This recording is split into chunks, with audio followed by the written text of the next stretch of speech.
I was still chewing a bite of bland cafeteria lasagna when the words dropped out of Victor's mouth like loose change from a ripped suit pocket. You'll be handling the entire financial oversight workflow going forward. No preamble, no warning. Just that. Like he was handing me a memo about new coffee filters. Victor, the new VP with hair too gelled, shoes too shiny, and a spreadsheet addiction that could qualify for rehab, announced it during the all-hands cost optimization meeting. My entire team had been a clerical error he was finally correcting. We're sunsetting the reconciliation unit, but Marla here's got 15 years of institutional knowledge, he said, gesturing to me like I was a feature of the building.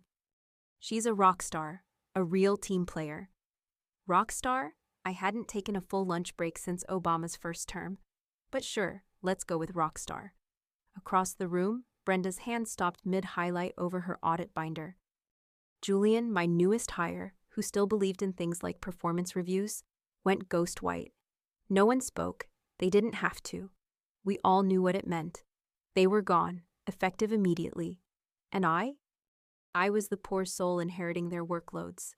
No raise, no bonus, just a thank you for your flexibility. Victor beamed like he'd handed me a gift card, not a burning building. I smiled because here's the thing, I knew right then what I was going to do. I'd been used before, passed over, piled on, painted over. But this time I was going to leave a crater. If this story hits a nerve, if you've ever been the duct tape holding chaos together while they handed out balloons to the arsonists, do me one favor. Hit that subscribe button.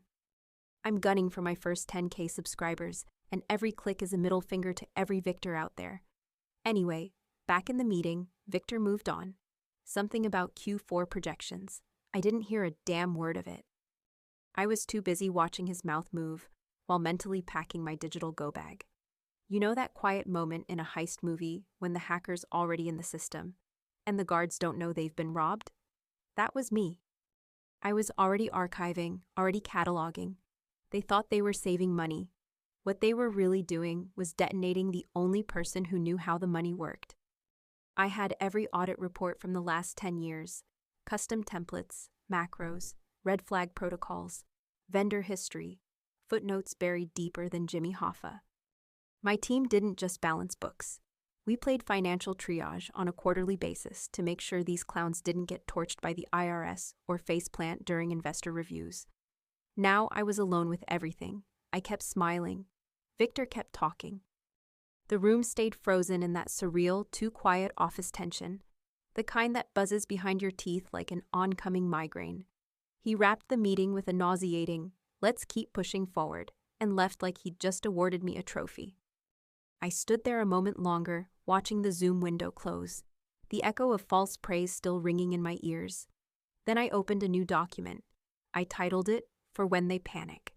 Friday morning arrived like nothing had happened. My cardigan was pressed, hair twisted up in the same no-nonsense bun I'd worn since 2009, and a travel mug that said #1 Mom, even though my kids were grown and living in different time zones. I walked past the executive offices where managers pretended not to notice the carnage they'd greenlit the day before. No one made eye contact. No one dared. My desk looked the same, yet something fundamental had changed. I booted up my computer, opened the master reconciliation workbook, and hit Save As. Not to the shared drive, not to the finance folder. I named it Final Binder Personal Copy.xlsx and tucked it deep into a password-locked folder buried in a flash drive. I kept under a post-it in my drawer labeled Holiday Recipes. Victor could walk in with a subpoena, and he'd still be searching by Labor Day. I spent the morning documenting everything, every invoice format, every reconciliation cycle, vendor-specific quirks, who to call when the system hiccuped and claimed the same $18,000 twice. I wrote like I was preparing for the rapture and nobody else had a map. I did not tell anyone. They hadn't earned the blueprint. By lunch, I had 37 pages of bullet points, peppered with footnotes like, "Don't trust Q2 numbers from 2021. The VP manually altered them for optics, and red flag vendor number 1643. Always submits padded invoices during audit weeks. Auditors flagged this 3 times. CFO ignored. Little landmines I knew the auditors loved to trip over. Normally, I'd correct them quietly, fix the books, protect the company. But I was done being the invisible cleanup crew. In meetings, I smiled, nodded, wrote things like, "I'll look into it," and "Thanks for the update," even when what I meant was, "You absolute buffoon, you just approved a $42,000 mistake with your initials on it." Victor popped into one of those Friday stand-ups like he was hosting a bake sale. "Hey Marla, just wanted to check in. How's the transition going? Need anything?" I could have said, "Yes, I need you to go back to whatever marketing think tank spawned you." I didn't. Instead, I gave him the same dead-eyed smile I used for malfunctioning printers and said, "All good, I'm keeping things steady." He nodded like a golden retriever who'd been told he was a good boy. That's what I like to hear. I watched him walk away and thought about how easily people like him dismiss the groundwork as background noise. The reconciliation team had been the skeleton of this operation. Unseen, taken for granted. God help you if it snapped. By Monday, I had started a second document. This one was titled Questions Auditors Usually Ask.xlsx. And every time someone forgot to loop me into a vendor adjustment or skipped reconciliation protocol, because we've always done it that way, I logged it, not to fix it, to remember. I began practicing silence like it was a weapon. I'd nod through meetings while mentally counting the unfiled reports that were supposed to be uploaded weekly. I stopped reminding people, stopped saving them from themselves. It didn't take long to notice no one else had any idea what my team actually did. Not the cadence, not the tools, not even where the reports lived. Half the files were on my local machine because Brenda didn't trust cloud storage, and the other half required login credentials that expired monthly. No one even knew the password schema. I'd been the failsafe, the firewall, and now I was quietly, meticulously shutting myself off. I left the office at 5:01 that evening, my private audit binder zipped up on a flash drive in my purse. I passed Victor in the hallway. He smiled again. I smiled back. But this time it wasn't fake, it was surgical. I had never liked the phrase quiet quitting. It sounded like something interns posted on TikTok while sipping $7 coffee and filming day-in-the-life reels. What I was doing wasn't quiet, it was symphonic. It started with my calendar. The hours I used to spend checking team output, scrubbing ledger imports, and cleaning up after Victor's spreadsheet tantrums. Those became external stakeholder calls and vendor syncs. That was my code. In reality, I was fielding interviews, Zoom calls during lunch breaks in my car, my blazer slung over my usual cardigan, dashboard fan blowing just enough to keep me from melting under the Ohio sun. "Tell us about a time you resolved a high-pressure financial oversight under tight deadlines," one recruiter asked. Smiling like this was a game show, I grinned back. "Just last quarter, our controller approved a duplicate payout to a vendor who was already flagged for overbilling. They caught it before the check cleared. No one above me even noticed. They nodded like I'd solved world hunger. Inside, I felt nothing. Not pride, not joy. Just the cold, methodical relief of someone who knows the fire escape is right where it should be. Back at the office, I began the cleanup. Not for them, for myself. Old Slack threads gone. Personal notes on the shared drive deleted. Long-winded email chains with Brenda about shady vendor activity and quarterly adjustment anomalies, archived to a personal Gmail, then scrubbed from the company servers. I ghosted myself, 1 kilobyte at a time. The thing about being essential is people assume you'll always be there, so no one noticed the trail going cold. No one asked why the Marla folder was suddenly half its size, or why all those macros they depended on now said, "Ref." I watched them flail politely. Then HR sent the email. Subject: Knowledge Transfer Planning Request for Discussion. I stared at it for a full 30 seconds. HR had that uniquely soulless tone, like they were asking if you could train your replacement with the same cheer as baking brownies for a potluck. I clicked Mark as unread. 2 days later, they followed up. "Just checking to see if you saw our last message. Please let us know a good time to meet." I flagged it. Let it rot. If they wanted knowledge transfer, they could hire a psychic, or maybe try divining the process from the crumbs left behind in my draft folders. Every night now, I walked out of the building exactly at 5 p.m. Not 501, not 506 after answering just one more question from the CFO. 500, dead on. And every time I passed that "we're all in this together" poster in the hallway, I wanted to staple my resignation letter to it just for the poetry. On Thursday, I walked into a meeting where Victor was showcasing a new efficiency matrix he got from a leadership podcast. He stood in front of a slide that said, "We rise by lifting others," in Comic Sans. "Marla, you've been with us a long time. You embody so much of our core DNA," he beamed. I smiled. "Thank you, Victor." He went on about integration, synergy, elasticity, whatever MBA salad he'd marinated in that week. Meanwhile, I mentally accepted the offer that hit my inbox that morning. Better title, more money, a boss who used "like" as a verb and not a threat. The world around me kept spinning its shallow corporate theater, but I had already left the building. All that was left was my shadow, and even that was starting to fade. It was a Tuesday morning when the CFO stopped by my desk with a coffee-stained mug that read, "I excel at Excel," and a casual tone that didn't match the stakes of the conversation. "Hey Marla, just touching base. Audit season's creeping up. Everything on track?" I didn't even look up from my screen. "Absolutely," he nodded, sipped his coffee like it didn't taste like printer ink in denial. Then he wandered off, confident that the woman who'd quietly saved his ass year after year would do it again, just like always, except not this time.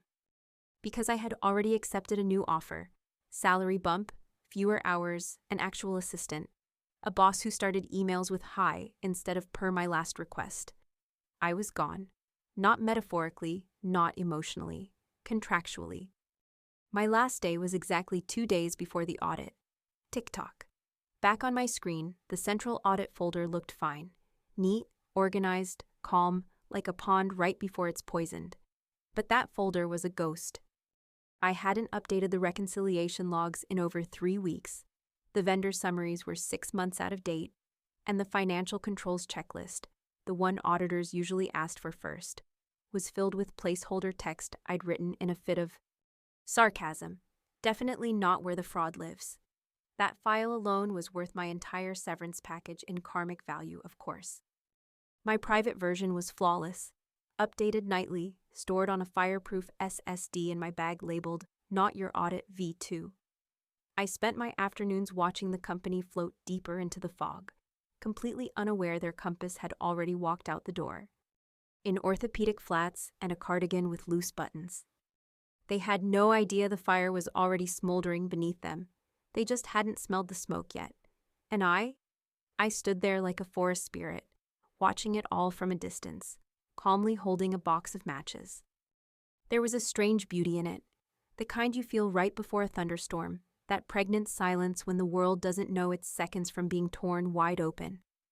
Victor breezed by later that day. "Hey Marla, mind if I add you to a client call Thursday about their year-end questions?" "Won't be available then," I said without blinking. "Oh," he tilted his head like a confused pug.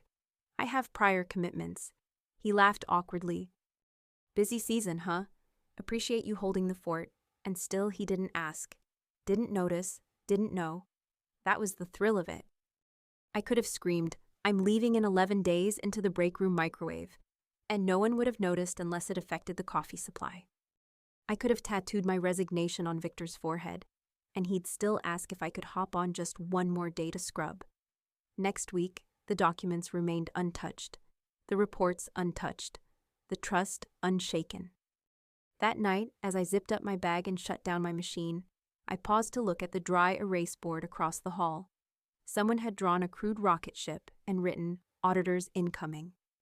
"Let's blast off," I smiled, shut off the lights, and walked out, knowing the countdown had already begun. And they were heading for a launch with no navigation, no coordinates, and no Marla. Just a smiling VP, a clueless CFO, and a central folder full of fiction. I timed it down to the hour. 2 weeks and 2 days before the audit, I drafted the email. No dramatic subject line, no teary manifesto, just "Notice of resignation, Marla Dorsey." One paragraph. Effective 2 weeks from today. Thank you for the opportunity, etc., etc. Signed with the kind of clinical precision usually reserved for surgery or war. I clicked send at 9:03 a.m. By 9:09, the building was whispering. Not loud, not frantic. Just the soft, incredulous buzz that floats through cubicle farms like pollen. Marla's leaving? Is that even allowed? What are we going to do about the audit? By 9:15, HR had me in a windowless room, blinking like they'd seen a ghost. They offered me a paper cup of water. I declined. We're surprised, the HR rep stammered. Her badge said Cynthia, People and Culture, which always struck me as funny, as if a name tag could fix culture. Well, Cynthia, I said gently, you did lay off my entire team and triple my workload with no additional compensation. Eventually, that sort of math adds up. Cynthia shifted uncomfortably. We're hoping you could help us with a knowledge transfer plan, before the audit. I gave the kind of smile you use at funerals. I'll do what I can. That night, I began compiling the training materials. Not the current reconciliation flow, not the updated vendor dispute logs or the master audit checklist with all the embedded formulas and risk flags. Number. I dug into the archives and pulled out reports from 2 years ago, templates that had been deprecated, tools the auditors no longer asked about, macros that broke after system updates. I packaged it all in a neat little PowerPoint titled Reconciliation Overview, Historical Context. It had charts, it had clip art, it had zero relevance. I delivered it on day 3 of my notice period to the interim analyst, a 26-year-old MBA with more ambition than sense, who smiled earnestly and nodded as I explained why vendor classification codes were important in 2021. Got it, he said, highlighting bullet points like he was preparing for the SATs. I nodded back. You're a quick study. You'll do fine. The VP, Victor, called me into his office later that day. He looked like someone had canceled his TED talk.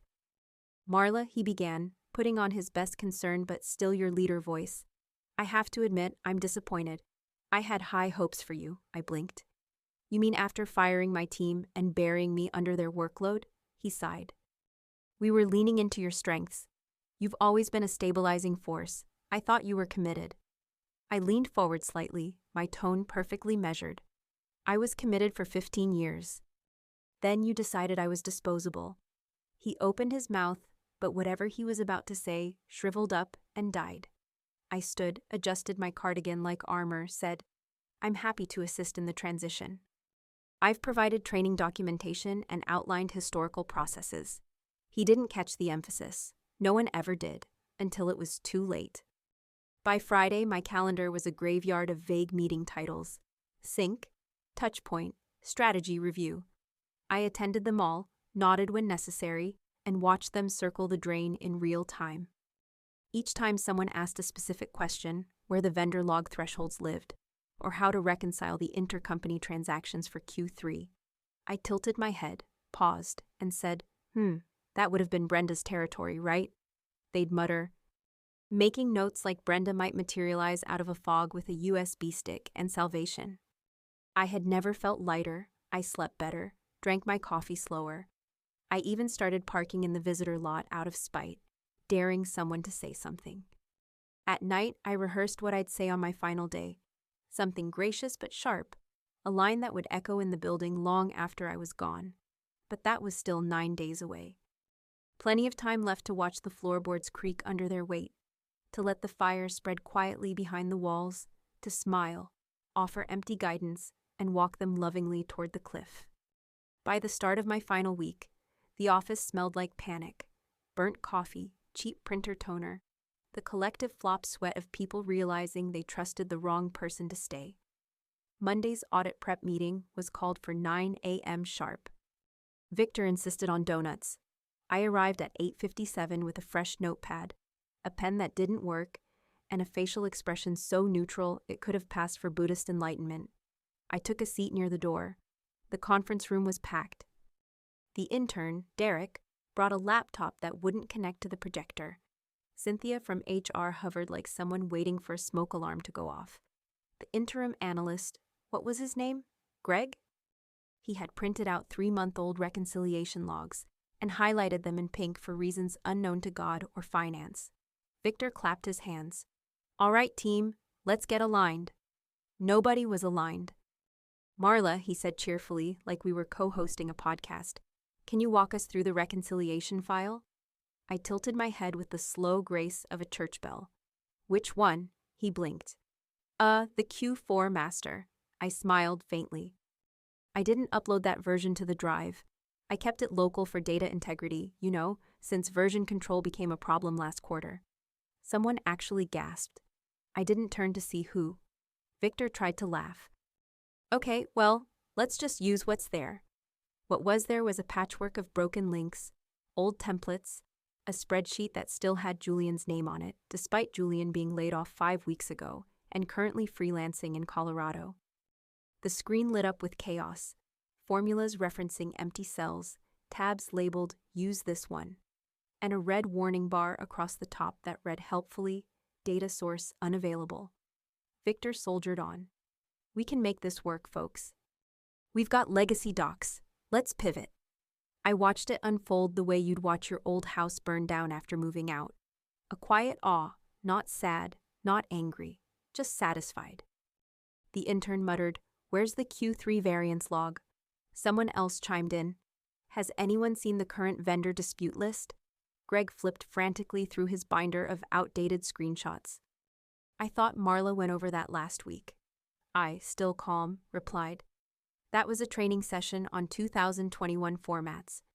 "That's not helpful," she shrugged. By 9:26, people were visibly sweating. Victor tugged at his collar.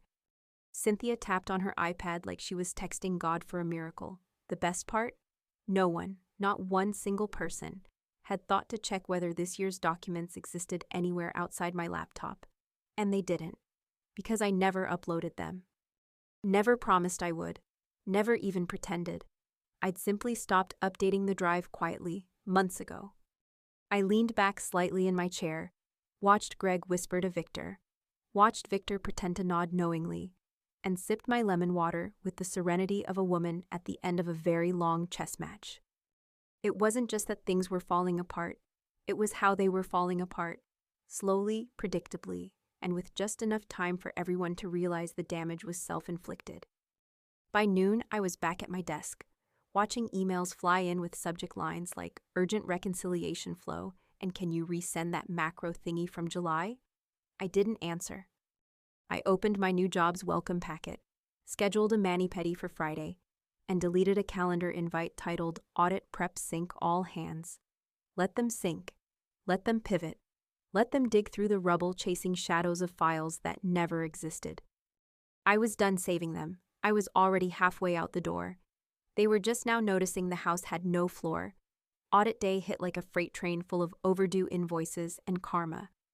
I arrived early, not out of loyalty, but to savor the spectacle with front row seating and an iced coffee I sipped like champagne. I wore a navy blue blouse, subtle makeup, and the detached smile of someone attending an ex's wedding just to confirm the bride looks nervous. By 8:47 a.m., the auditors were in the building, a 3-person team from a third-party compliance firm with clipboards, stern faces, and the emotional range of tax law. One of them even brought a suitcase that clicked open like a hitman's rifle case. Inside, laptops, flash drives, checklists printed in 8-point font. The CFO came down in a rush, sweating through his collar. "Let's make this smooth and efficient," he barked. "Everyone be responsive, be clear, and let's put our best foot forward." Victor nodded like a bobblehead in a convertible. "We've got this." They did not got this. Within the first 15 minutes, the auditors found 3 missing vendor confirmations, a duplicated purchase order, and an account labeled MISC EXP. I watched it unfold from my corner desk, like a woman, watching her replacement try to assemble IKEA furniture with a spoon. At 9:16, the first Slack ping hit my screen. "Hey Marla, auditors asking about vendor dispute resolution flow. Can you hop in?" I didn't answer. 9:23. "Marla, they want to see how we closed the Q3GL variance." "Was that in the binder you reviewed with Greg?" "Nope." 9:31. "Need you in conference room B ASAP. CFO's asking." I closed Slack. Then I opened my resignation confirmation email, read it twice, sipped my coffee, smiled. At 9:42, Cynthia from HR, poor, frantic Cynthia, showed up at my desk looking like she'd just been hit by a compliance bus. "Marla, could you please step into the conference room? They're asking questions only you can answer." I powered down my screen with deliberate calm. "Oh, I'm afraid I clocked out 10 minutes ago. My final day ends at 9:30 a.m. "Sharp, as agreed," I said, standing and sliding my company badge across the desk like a poker chip. "Anything after that is voluntary." Cynthia blinked.